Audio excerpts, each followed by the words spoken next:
Captain Daniel Shaw stood on the bridge of the horizon's edge and watched the alien fleet appear on his screen. There were 40 ships, each one larger than anything humanity had ever built. They hung in the darkness of space like metal mountains, blocking out the stars behind them. "Lieutenant Santos," Daniel said quietly, "are you getting anything on communications?" Maya Santos pressed her hands against her headset and listened. Her face grew pale. "Yes, Captain, they are hailing us. They want to talk." Daniel nodded. "Put it through." The main screen flickered, and a face appeared that made several crew members step backward. The alien was reptilian, with scales the color of dried blood and eyes like yellow fire. A row of sharp teeth showed when it spoke, and its voice was deep and cold. "I am Overlord Al of the Dominion," the creature said. "You are the species called human. We have watched you for some time." Daniel kept his voice calm. "I am Captain Daniel Shaw of the Earth vessel Horizon's Edge. We come in peace and wish only to—" Al laughed. It was an ugly sound like rocks grinding together. "Peace. Yes, we know about your peace. We have studied your kind. You spread across 12 worlds and yet you build no weapons. You have no warriors. You settle conflicts with words and agreements." "We believe in cooperation," Maya said softly. "We have found that violence solves nothing." The Overlord leaned closer to the screen. His yellow eyes seemed to burn brighter. "You are weak. You are prey. The Dominion has conquered 40 worlds, and we have never seen a species so soft and helpless as yours." Daniel felt something cold move through his chest, but he kept his expression neutral. "What do you want, Overlord?" "Everything," Al replied. "Your 12 colonies. Your people will serve the Dominion as slaves or you will die. You have 30 cycles to surrender. If you refuse, we will burn every human world to ash and glass." The screen went dark. For a long moment, no one on the bridge spoke. Maya's hands were shaking. The navigation officer, a young man named Peter Cole, looked like he might be sick. Daniel turned to his crew. His face was hard, but his voice was gentle. "Send a priority message to Earth. Admiral Price needs to see this. All of it." 3 days later, the message reached Earth. Admiral Price sat alone in her office and watched the recording 17 times. She studied Al's face, his confidence, his absolute certainty that humanity would fall. She listened to his words about weakness and prey and slaves. When the recording ended for the 17th time, she closed her eyes and let out a long, slow breath. Her assistant knocked on the door. "Admiral, the Defense Council is waiting. They want to discuss options for negotiation."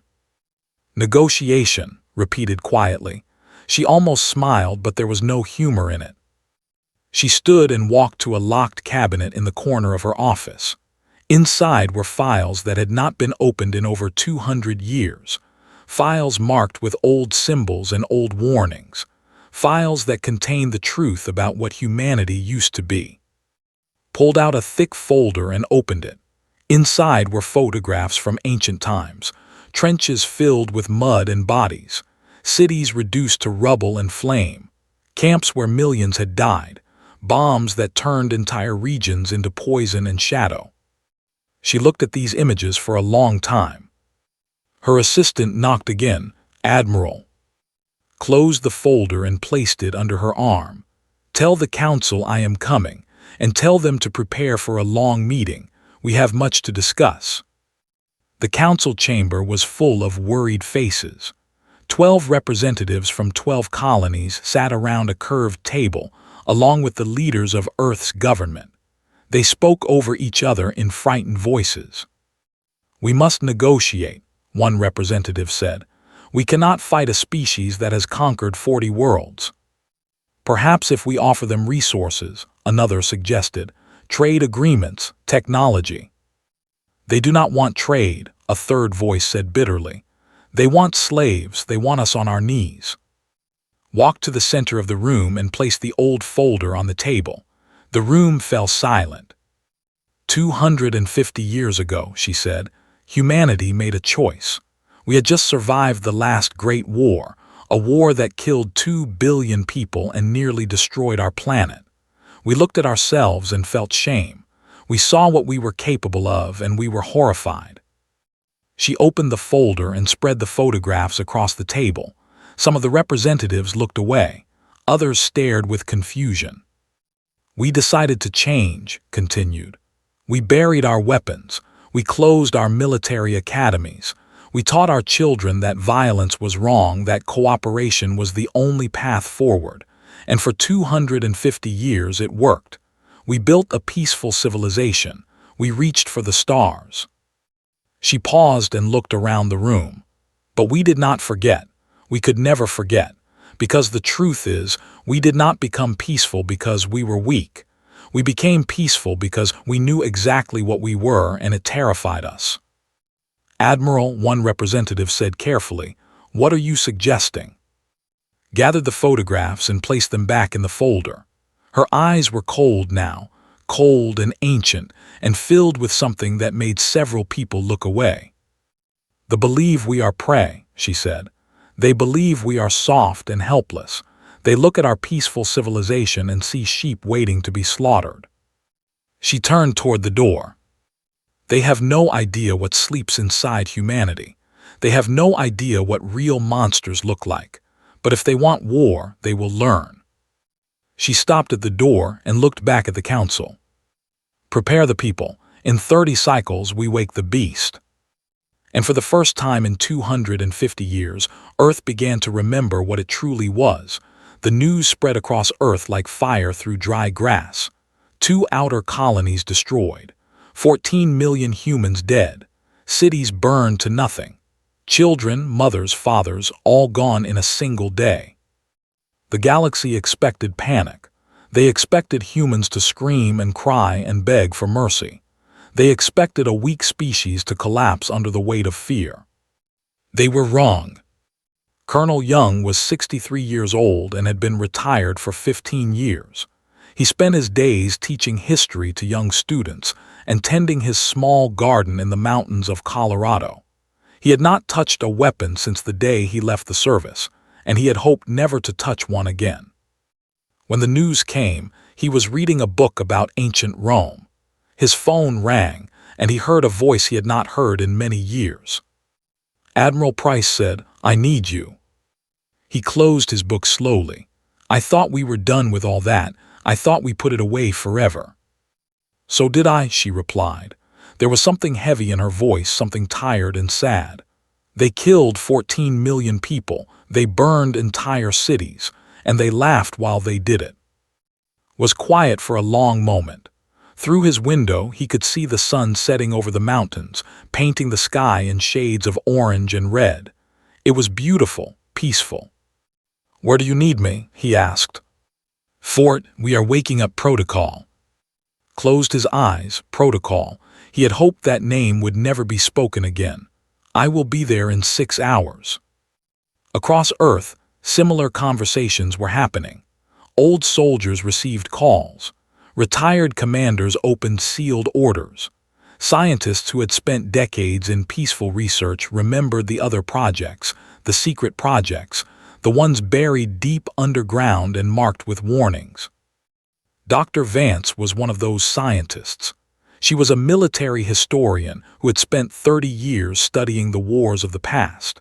She knew more about human violence than almost anyone alive, and that knowledge had given her nightmares for most of her life. Now that knowledge was needed. She stood before General Oscar in the war room beneath the Rocky Mountains. Around them, screens showed maps and numbers and the faces of commanders from every continent. "Tell them," General said, "tell them what we are." Nodded and turned to face the screens. Her voice was calm, but her hands trembled slightly. "They have studied us," she began. "They have watched our peaceful expansion for 2 centuries and concluded that we are weak. They believe that a species which does not fight cannot fight. They are wrong." She pressed a button and images appeared on every screen. Ancient images, terrible images. "In our history, we fought a war that killed 17 million people in 4 years. We called it the First World War. The soldiers lived in trenches filled with mud and disease. They charged into machine gun fire. They died by the thousands for a few feet of ground, and when it was over, we promised never to fight again. She pressed another button. More images appeared. 20 years later, we broke that promise. The Second World War killed 70 million people. We dropped bombs that destroyed entire cities in seconds. We built camps where we murdered millions of our own kind. We turned the whole planet into a battlefield. The commanders watched in silence. Some of them knew this history. Others had never seen it so clearly. We have fought wars with swords and arrows, continued. We have fought with poison gas and nuclear fire. We have killed each other in every way that can be imagined, and we have invented new ways when the old ones were not terrible enough. This is what we are. This is what we buried 250 years ago. She turned off the images and faced the screens directly. They believe they are predators and we are prey. They do not understand that we stopped being prey 10,000 years ago. They do not understand that we are the most dangerous species our planet ever produced. And they certainly do not understand that we chose peace not because we could not fight, but because we were afraid of what would happen if we did. General stepped forward. His face was hard as stone. Protocol is now active. All underground facilities are to begin full operation. All retired military personnel are being recalled. All sealed weapons are being unsealed. He paused and looked at the faces on the screens. We gave them a chance, he said quietly. We tried to be better. We tried to leave the monster behind, but they killed our children. They burned our cities. They laughed at our suffering. His voice grew cold. No more. The wolf wakes today. Deep beneath the surface of the moon, shipyards that had been dark for 2 centuries began to light up. Workers who had trained in secret for generations pressed buttons and pulled levers. Engines that had never been tested roared to life. The ships that rose from those hidden docks were not built for exploration. They were not built for trade or science or diplomacy. They were built for one purpose only, and that purpose was destruction. Colonel Young stood on a platform overlooking the fleet. Beside him, other soldiers gathered. Old men and women with gray hair and tired eyes. Young people who had been trained in secret, preparing for a day they hoped would never come. Looked at the ships and felt something stir in his chest. It was an old feeling, one he had tried to forget. A dark feeling, a hungry feeling. He walked to a memorial wall where names were carved into black stone. Names of every war humanity had ever fought. Millions of names, billions of dead. They wanted monsters, he whispered to the wall. We tried so hard not to be. He touched the cold stone with his fingertips. But if monsters are what they want, then monsters are what they will get. The first fleet launched at midnight. 100 ships rose from the hidden lunar docks and pointed their weapons toward the stars. On every ship, human soldiers sat in silence, preparing for what was to come. The had awakened something that should have stayed asleep. And now that something was coming for them, Overlord Al expected the human fleet to be small and weak. He expected them to fly in straight lines and use simple tactics. He expected an easy victory. He was wrong about everything. Commander Bate Harper sat in the captain's chair of the warship Silent Thunder and watched the fleet on her screen. There were 60 enemy ships guarding Colony 7. They had arranged themselves in a perfect formation, just as their military doctrine demanded. Bate smiled. It was not a kind smile. All ships, she said into her communicator, execute pattern Coral C. The human fleet split into 5 groups and attacked from 5 directions at once. They did not fly in straight lines. They twisted and turned and moved in ways that made no logical sense. Some ships pretended to retreat, then suddenly reversed and fired. Others flew directly at enemy vessels as if planning to crash, then veered away at the last moment while launching missiles. The commanders shouted orders in confusion. This was not how warfare worked. This was not proper. This was chaos. That was exactly the point. Bait watched as 3 ships collided with each other while trying to track human vessels. She watched as another ship fired on its own ally by mistake. She watched as the perfect formation fell apart like sand in a storm. They trained for 1,000 years to fight in one way, Bates said quietly. We trained for 1,000 years to fight in every way. On the surface of Colony 7, Colonel Young led his soldiers through the ruins of a burned city. They had left a garrison of 5,000 troops to hold the planet. They expected any survivors to hide and wait for rescue. They did not expect the survivors to fight back. And his team moved through the shadows like ghosts. They struck quickly and disappeared. They attacked from buildings, from sewers, from underground tunnels. They used traps and tricks and tactics that no one had seen in 200 years. A patrol walked through a narrow street, weapons ready, eyes scanning for threats. They did not look up. They did not see the human soldiers waiting on the rooftops above them. When the attack came, it lasted exactly 4 seconds. When it was over, the patrol was gone. "This is not warfare," one officer reported to Al. His voice shook with fear. "This is hunting. They are hunting us like animals." Al listened to report after report. His fleet was being torn apart in space. His ground forces were being picked off one by one on the surface. Everything was wrong. "How is this possible?" he demanded. "They are a peaceful species. They do not know how to fight." His intelligence officer stepped forward nervously. "Overlord, we captured one of their soldiers. He was wounded and could not escape. We attempted to question him." "And?" The officer swallowed hard. "He laughed at us, Overlord. We threatened him with pain and he laughed. We told him his people would all die, and he said that humans have been dying for thousands of years and it never stopped them. Then he said something strange." "What did he say?" "He said that we should not have touched the cubs." Al stared at his officer. "Cubs? What cubs?"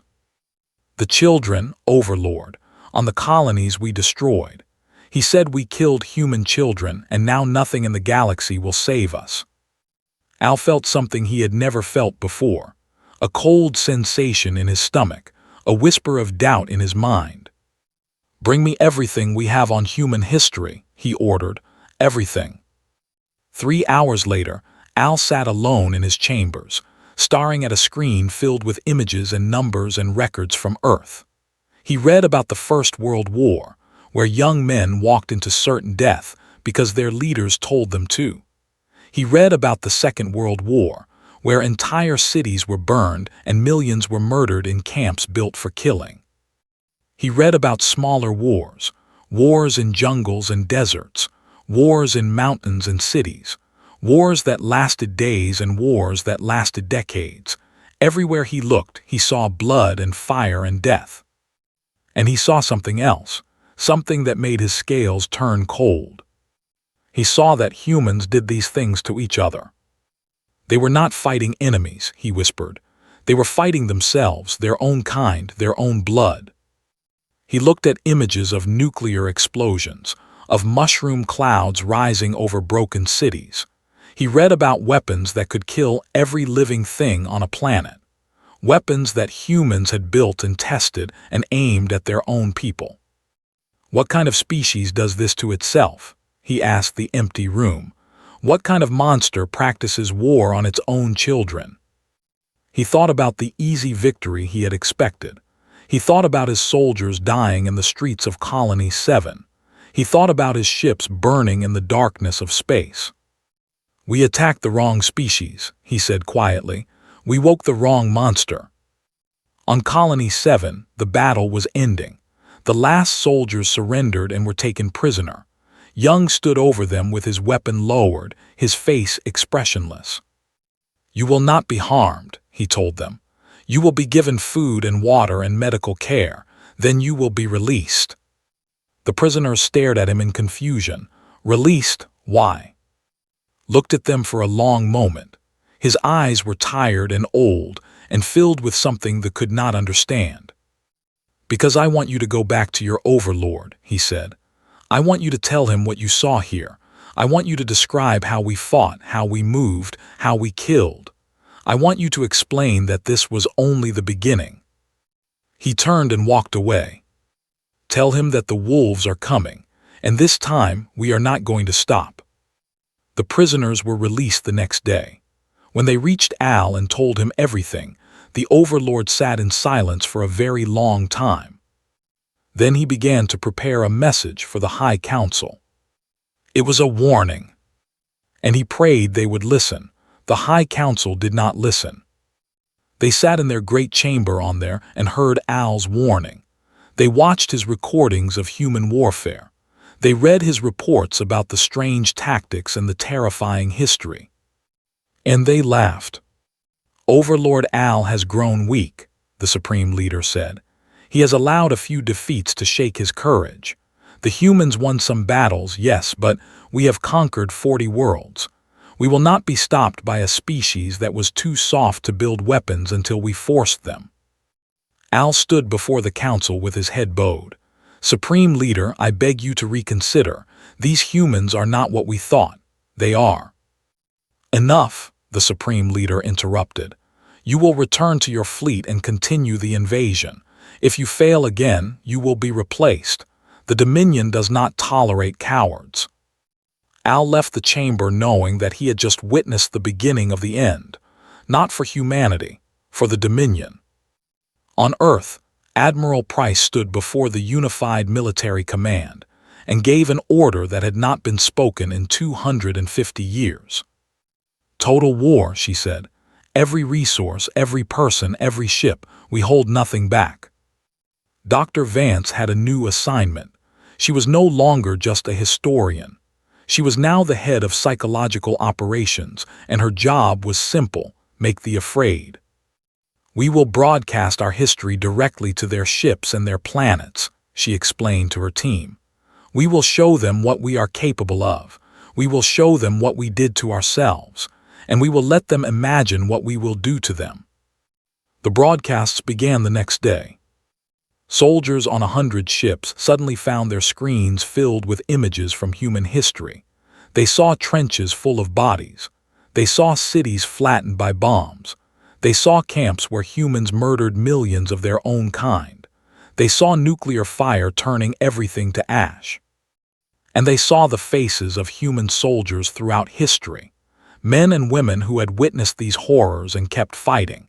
Men and women who had lost everything and still refused to surrender. A gunner on a patrol ship watched the broadcast with wide eyes. He saw a recording from something called the Second World War. Human soldiers were charging across a beach while explosions tore the ground around them. Bodies fell everywhere.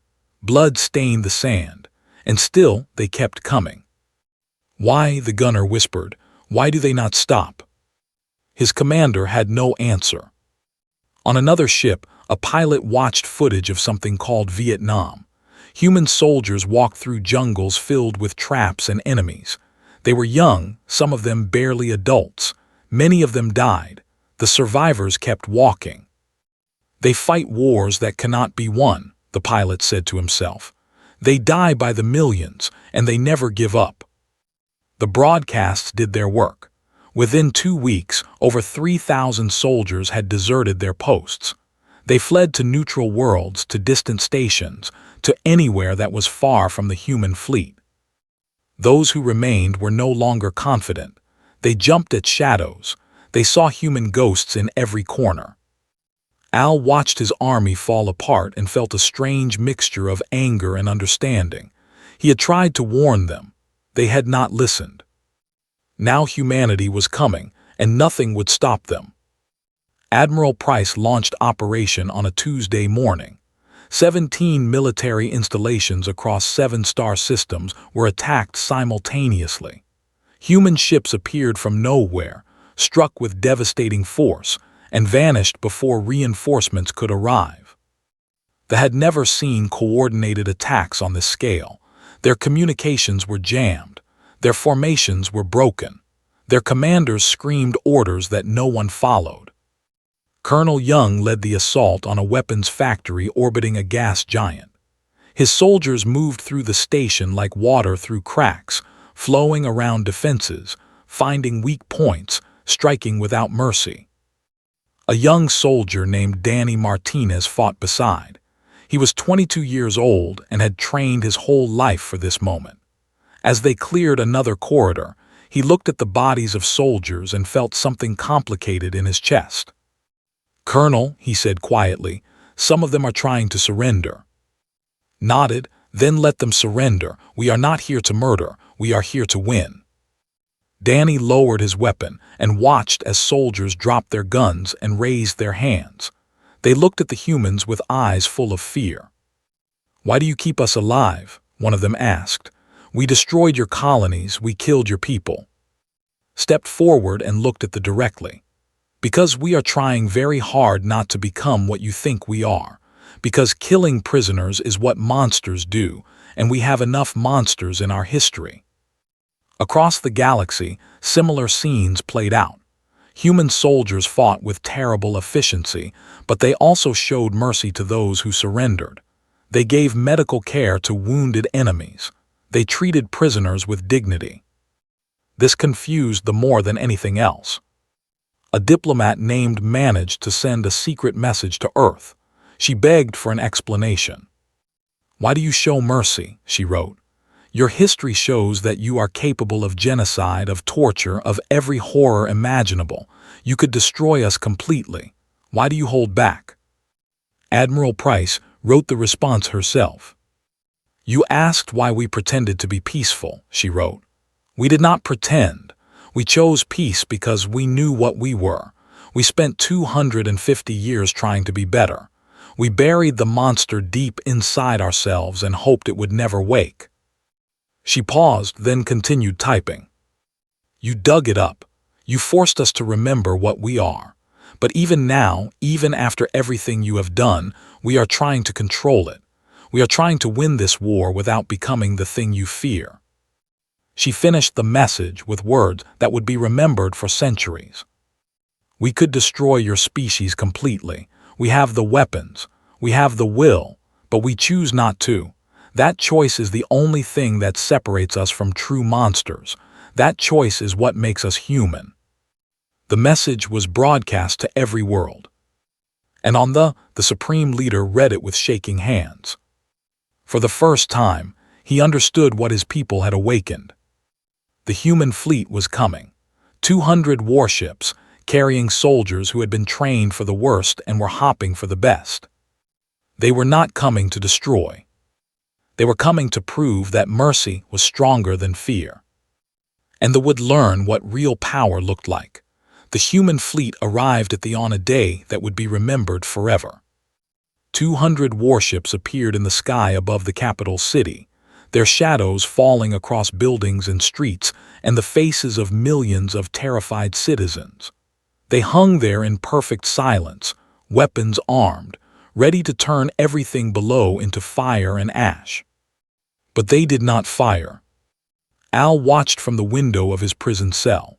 After his warnings were ignored, the High Council had stripped him of his command and locked him away for cowardice. Now he pressed his scaled face against the cold glass and stared at the human ships above. "You were right to be afraid," he whispered to himself. "You were the only one who understood." Admiral Price stood on the bridge of her flagship and looked down at the alien world beneath her. Cities stretched across the continents. Millions of lives waited below, holding their breath, wondering if this was the end. She thought about the 14 million humans who had died on the colonies. She thought about the children who had burned in their homes. She thought about all the reasons she had to give the order that would end the civilization forever. Her finger hovered over the button. Then she pulled her hand away. "Open a channel," she said, "broadcast to the entire planet." Maya Santos had returned to the fleet after the liberation of Colony 7. She had spent years learning the language, studying their culture, understanding how they thought. Now she stood beside Admiral Price, ready to speak words that would change history. "People of the Maya," began, her voice gentle but firm. "My name is Maya Santos. I speak for humanity." She paused and looked at the screen showing the alien cities below. "Your leaders told you that we were weak. They told you that peaceful species were prey, meant to be conquered and enslaved. They looked at our civilization and saw victims. They were wrong." In the streets below, gathered around public screens, soldiers stopped their patrols. Children hid behind their parents. Everyone listened. "We have the power to destroy your world," Maya continued. "Our ships carry weapons that could turn your cities to glass within minutes. We could end your species today and return home as victors. No one in the galaxy would blame us. You attacked first. You killed our children. By any measure of justice, we have the right to respond with fire." She took a breath. "But we will not." The words echoed across the planet, stared at each other in confusion. This was not how conquerors spoke. This was not how war worked. Admiral Price stepped forward and continued the broadcast. "Humanity has a long and terrible history," she said. "We have done horrible things to ourselves and to each other. We have built weapons that could destroy our own world. We have killed billions of our own kind in wars that solved nothing. We know what monsters look like because we have been monsters." Her voice grew stronger. "But we also know something else. We know that the true measure of a species is not what it can destroy. It is what it chooses to protect. We could be monsters today. We could give in to our rage and our pain and our hunger for revenge, but we refuse." She looked directly at the screen. "We refuse to become what you feared. We refuse to prove you right about us. We came here not to destroy, but to demonstrate that mercy is stronger than hatred, that compassion is stronger than violence, that the choice to spare a defeated enemy is the greatest victory of all." Maya spoke again, listing the terms of surrender. They would release all conquered worlds. They would dismantle their war machines. Their leaders would face judgment for the crimes they had committed, but the people would live. Their civilization would continue. Their children would grow up in a galaxy that knew peace. In the great chamber of the High Council, the Supreme Leader listened to the broadcast with trembling hands. Around him, his advisors argued and shouted, some demanding that they fight to the last soldier, others begging for surrender. The Supreme Leader thought about his legacy. He thought about his pride. He thought about the 40 worlds his people had conquered over centuries of warfare. Then he thought about the human ships hanging in the sky, armed with enough power to burn everything, choosing not to fire. He bowed his head. "We surrender," he said. Colonel Young walked through the streets of the capital city 3 days later. The war was over. Human soldiers moved through the alien world as peacekeepers, not conquerors. They helped distribute food, treated the wounded, and worked to rebuild what had been damaged. Past a group of children huddled against a wall. They stared at him with wide, frightened eyes. They had been told stories about humans, monsters, killers, beasts who destroyed everything they touched. He stopped and knelt down until he was at their level. From his pocket he pulled a small toy. It was a wooden horse, carved by hand, painted with faded colors. His grandfather had given it to him long ago. His grandfather had carried it through a war of his own, keeping it as a reminder of home, of peace, of the better world he was fighting for. Held out the toy to the smallest child. "It is okay," he said softly and broken. "The war is over, you are safe now." The child hesitated. Then slowly she reached out and took the toy. She looked at it, then looked at, and something in her eyes changed. The fear faded. Something else took its place. Stood and walked away. Al was released from his prison and brought before Admiral Price for the final tribunal. He stood in chains, waiting for judgment, expecting death. Instead, Price dismissed his guards and spoke to him alone. "You tried to warn them," she said. "You understood what we were and you tried to stop this." Al nodded slowly. "I saw your history. I saw what you did to yourselves. I knew then that we had made a terrible mistake. Then answer me this, Price said. Why show mercy? After everything your people did, after all the humans who died, why did we not destroy you? Al was silent for a long moment. Then he spoke. Because the true monster is not the one who can kill. The true monster is the one who cannot stop killing. You could have been that monster. You chose not to be. Price nodded slowly. Remember this day, she said. Remember what humanity is capable of, both the darkness and the light. Tell your people that we will be watching, but also tell them that we want to be friends, not enemies. Tell them that peace is always possible if both sides are willing to choose it. Al bowed his head. I will tell them, he said. I will make sure they never forget. The story of Earth spread across the galaxy in the years that followed. Other species heard about the humans who buried their weapons and chose peace, then woke those weapons when threatened and won a war against impossible odds, then chose mercy when they could have chosen revenge. They called humanity many things: warriors, monsters, angels of death and mercy combined. But the name that stuck was simple. They called humans the wolves who chose to be shepherds. And on Earth, in the memorial hall where the names of every war were carved in stone, a new plaque was added.